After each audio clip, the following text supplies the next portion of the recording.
I'm not like most people in lots of ways. Most people don't live with their mom when they're over 40. Most people drink water sometimes instead of just root beer. Most people have friends, a social life, and a chopstick drawer that isn't bursting at the seams because they keep asking for just a few extra every time they order Chinese food. Most people are normal people. And by normal, I mean they don't spend their disposable income, their credit card balance, or their third mortgage on retro handheld emulation doodads that they absolutely do not need.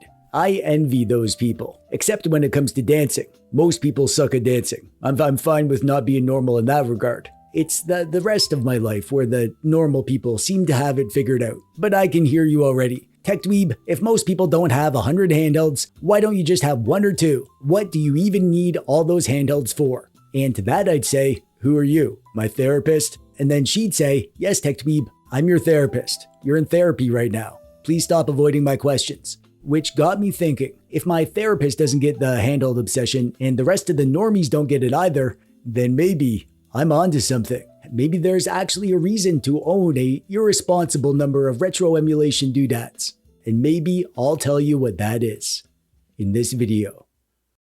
Maybe. When you own more than one handheld, you unlock a superpower. I'm not talking about like being a crime-fighting caped man like Batman or whatever, creeping around the city wearing a costume and pelting bad guys with retro handhelds. I'm just saying that my power is different. My power is this. I get to use the perfect handheld for whatever situation I'm in, because the handheld that you use to play on the couch might not be the handheld you want to carry around in your pocket, which might be different than the handheld you want to bring camping, or the one you want to use to play in bed, or the one that you let your girlfriend play with when she's done folding your laundry. Life is complex and you'll find yourself in all sorts of different situations, and when you have an obscene amount of handhelds, you can pick the perfect doodad for every occasion. A while back, I made a video about the 3-device combo. One PC device for PC games, one big comfy powerhouse for high-end emulation, one tiny pocket buddy for everywhere else. For most humans, that's all you really need. But we've already established I'm not most humans. And maybe you aren't either. And just because we don't need a handheld that's perfect for playing in bed or whatever, doesn't mean it wouldn't make our weird little lives better. So today I'm talking about specific use case devices. The scenarios where I personally love having a certain type of retro handheld. I'll give you my favorite examples too, so if you notice a gap in your own handheld ecosystem, then maybe that's your excuse to fill it. I'm not covering PC handhelds here, by the way, so you can keep your just get a Steam Deck comments to yourself. This is retro handhelds that we're talking about, and the strange niche needs of my extremely simple life, and which doodads serve those needs the best. Let's start with probably the most important category, your on-the-go handheld, because as everybody always says, the best handheld is the one you have with you. Everyone says that, trust me. When I'm ootin' a boot, as we say in Canada, I can't leave the house without a handheld. My mom calls it my emotional support Game Boy. I can't stand not having a doodad with me. In case I'm waiting somewhere, if I get bored, or if I'm trying to pretend I don't see someone I know, you need to have a pocket doodad on hand for those times. For this, I want something small and pocket friendly, obviously, but not just pocketable, actually pocket friendly. Super light, super slim, so I forget it's there until I need it. And if you're familiar with my channel, you probably already know what I'm picking because I've said it a million times. My favorite handheld ever is also my most portable one, the Miyoo Mini. The Miyoo Mini Plus is great too, that's a good choice, but I'm talking about the original Miyoo Mini. Sadly, it's not being made anymore, but you can still find it from some sellers if you look around. I'll try to dig up some links for you. This thing is like the final end game of portability. Just a clean, slick, simple little shape that slides in and out of a pocket like a champ. It's light enough that I can leave it in there all day and forget about it, but still comfy to play on. This is probably my most used handheld and it goes everywhere with me. A few runners-up would be the Miyoo Mini Flip or doodads like the Magic X XU Mini M or the TrimUI Brick. As long as it's truly pocket-friendly by your standards, it'll do the job. Next up is the on-the-couch handheld. This is your bread and butter device. The one you grab when you're at home, chilling, maybe on the couch, maybe a chair, maybe sitting cross-legged on the floor like a child. That's how I like to do it. This is the I just want to play games comfortably handheld. Here, I want something big and cozy. No weird compromises. A screen that looks great, enough power for whatever I feel like playing, and this is probably your most powerful handheld too, because you're sinking your teeth into longer game sessions and you're near a charger anyway, so battery anxiety can take a backseat to your other normal anxiety, like how you're wasting your life and maybe it's too late to fix it. So my pick for a couch device is the Ayn Odin 2 Portal. I am nuts about this thing, and ever since I got the official grip and upgraded the thumbsticks, this thing has been getting time in my hands a lot more often. It's big, it's powerful, retro stuff looks gorgeous on that 7-inch OLED, GameCube and PS2 are no problem, a good chunk of Switch, and even PC games through GameHub. And the battery life is wild. It's just easy to pick up and disappear into a game. Runners up are the Ayaneo Evo, which is similar but pricier and it's harder to find now. The Retroid Pocket 6 has the same chip as the Portal. It's a little smaller but a fantastic all-arounder. The Bangme Pocket Max is also super couch friendly for a more budget option. At the end of the day, if it's something you're happy to hold for long sessions and really dig into games with, you're winning. You got it figured out. No wrong answers here. Next up is a weirdly specific category that I've learned matters a lot. The in-bed handheld. Bed gaming is different. You're lying down, your arms get tired if you hold something too high. You need something you can rest on your chest or your boobs if you're a girl. You need a screen you can actually see without bending your neck like a crippled flamingo. And it has to be quiet. This is stealth mode gaming. I don't want loud clicky buttons waking up the girls that I have sleeping over, you know? So for all those reasons, my pick is the Amberlic RG477V.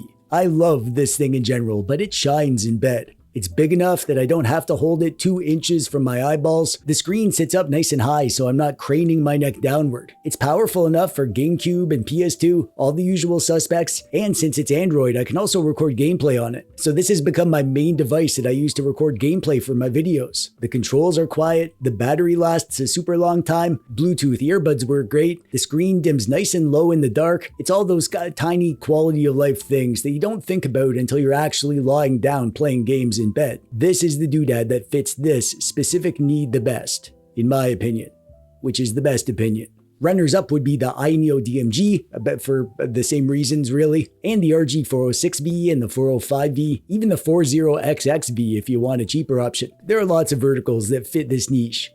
But yeah, this is serious research. I sacrifice a lot for this channel. I hope you appreciate all I do for you, and you can show your appreciation by clicking the subscribe button. Joke's on you. I'd do it anyways, even if you didn't subscribe. Sucker. Next up, we have a category that might not apply to you. Lots of people don't do this, but I needed to bring it up for the people that do this. Do. I'm talking about the docked mode device. I made a whole video about this topic. Using your handheld as a home console. One device that you carry around and then also plug into a TV or monitor when you want the big screen experience. No separate console, no moving save files around, just one little rectangle living a double life. This one, it kind of depends on your setup. If you're using a Steam Deck style dock, you'll probably want a device with the USB-C hole up on top. And cable management matters too. For example, I prefer the dockability of my Ayaneo Pocket DS compared to my Ayn Thor because it's cleaner on my desk when the cable's around back. My current favorite for this is actually the Ayaneo Pocket S Mini. This is a brand new device for me and I just got it, but it's so perfect for my docked mode setup. The Pocket S Mini has the USB-C hole on the bottom, so it drops right on there and it looks perfect. And here's the spicy part. I've got this dock hooked up to a 4x3 CRT monitor. This is my retro dock. The Pocket S Mini is a 4x3 handheld, so it scales beautifully. No weird stretching or letterboxing or whatever. Just pure chunky retro vibes. I've got a wired GameSir controller plugged in too. This is the GameSir Tegenaria Lite. That's one of my favorite controllers actually. It's clean, it's simple, it feels like a little retro altar that I worship at, like the devout retro gamer that I am. Lots of handhelds can do this well, most of them actually. But right now, the Pocket S Mini is my favorite dock doodad for my setup.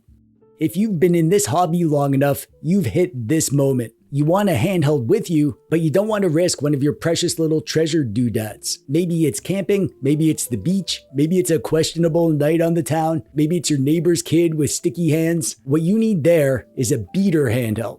The thing is, you need something cheap. You don't want something you have to baby. You want something you can just toss in a bag with a bunch of sandy beach toys, something to drop in the dirt, maybe even bounce across the gravel without feeling your soul leave your body. It should be sturdy too. No delicate sticks, no fragile screen that'll get destroyed if it gets a bit of a bonk. My pick for this is easy. The Datafrog SF2000. It's like 20 bucks and it is shockingly good for that price. It is not powerful. It won't play everything under the sun. Heck, it struggles with Super Nintendo, but NES, Game Boy Color, a bunch of arcade, even Sega Genesis, all that stuff runs basically perfect. And this thing is built like a tank. The screen is protected, the buttons are simple, nothing feels like it's about to snap off. This is the one that I hand to kids. The one that I'd bring camping and use it to game on and beat down an army of raccoons. The one that I'd take somewhere if I didn't fully trust myself. Runners up for this would be, well, anything cheap. The R36S or the R36H if you want something new, or some old device that you forgot you owned that's collecting dust. As long as it's not precious and it plays enough retro stuff to scratch the itch, you're good. Another category that is really only for the true retro doodad enthusiast. Those crazy people amongst us who love these things and love poking and prodding them to see what they can do. This category is the Tinker Toy. This is like the handheld equivalent of a car guy buying an old muscle car to fix up and see what it can do. A Tinker Toy isn't about convenience. It's about curiosity. Maybe it's your first Android handheld. Maybe it's your first time flashing custom firmware. Or maybe it's just flexible enough that you can try everything and learn how to do some of it. My pick here is the Ayn Odin 3, because you have to tinker with this thing. Inside is the Snapdragon 8 Elite chip, which is an absolute monster. Tons of power, tons of headroom. You can spec it out with enough RAM and storage to brute force almost any emulation task, but the 8 Elite is still new in the emulation world. The community support isn't as mature. The custom GPU drivers are evolving fast. It feels like every freaking day there's a new driver that fixes stuff and gives better performance. That's exciting, but it also means that you're constantly hunting for updated drivers and emulator builds if you want the peak results. Maybe one day it will be totally plug and play, but right now this one's like a wild stallion that needs to be tamed before you can ride it. Runners up would be, almost anything, honestly. Android devices are great for tinkering. Linux handhelds are perfect if you want to dive into custom firmware. Whatever kind of tinkering you want to do, that's the kind of tinker toy that you're going to pick. This next category might overlap with others, or it might not. Very helpful, I know. This is the travel handheld. This is the device you take on a trip, your travel companion as you backpack around Europe or just go sleep in a motel down the road for the weekend because your mom and her boyfriend need the house to themselves to do important tax stuff. Travel has different rules. Battery life suddenly matters a lot for like long flights, train trips, camel rides. You need something that can entertain you for hours. It also needs to be flexible. If you're away from your other doodads, this one has to do everything. Maybe even dockable for some hotel downtime while you're laying low from the local authorities for perfectly normal reasons. My pick for this is the Ayn Thor. It's a flippy doodad, which is perfect for travel. Close it up and the screen is protected. Open it and it feels big and luxurious. 2 screens isn't just great for DS stuff. It's great for life. I love having a browser or a video on the second screen while gaming on the main one. And the chip is strong, so you can run almost anything. Switch runs great, PC games too. I have a ton of my indie Steam backlog on here. And if you stick to the lighter stuff, the battery lasts forever. It docks well, it feels great in the hands, and if you suddenly need to shut it and shove it in your pocket while you jump on a dune buggy to escape from sand pirates or whatever, you can. All that travel related stuff. The Thor's the one I'm going with. But runners up would be the Ayaneo DS, which fills a similar role. Maybe even the Pocket S Mini because it's compact but capable. Really, any solid Android handheld with a good case can work. Finally, my last category, this is about the one-size-fits-all handheld. This is like, if I was only to get one handheld, what would it be? And this is beyond just picking my favorite device, or the most pocket-friendly, or the most powerful, or comfy, or whatever. It might not do all those things better than other devices, but this is the one device that does everything well enough. The best jack-of-all-trades handheld. And for this, I'm going with the Ayaneo Pocket Ace. This thing is seriously the ultimate middle ground handheld. It's small enough that I can shove it in a pocket and carry it around if I need to. Great battery, great controls. You can dock it and it's great for that. The screen is 3:2 ratio, which is the perfect middle ground ratio that fits everything from 4x3 to 16x9 without huge compromises on either end. And it's got a powerful chip, the Snapdragon G3X Gen 2, which can do everything that I could possibly want to do, including Switch and PC games. And it has great custom driver compatibility, and you can still tinker the heck out of it to push it to new heights. No handheld is perfect for everything, but this is like the one that comes the closest. The one handheld to rule them all, and in the darkness bind them. Runners up would be the Retroid doodads, maybe the Amberlic 476H, or whatever. Lots of devices do lots of stuff. Go with whatever you like. Just consider this one if you want a true one-size-fits-all doodad.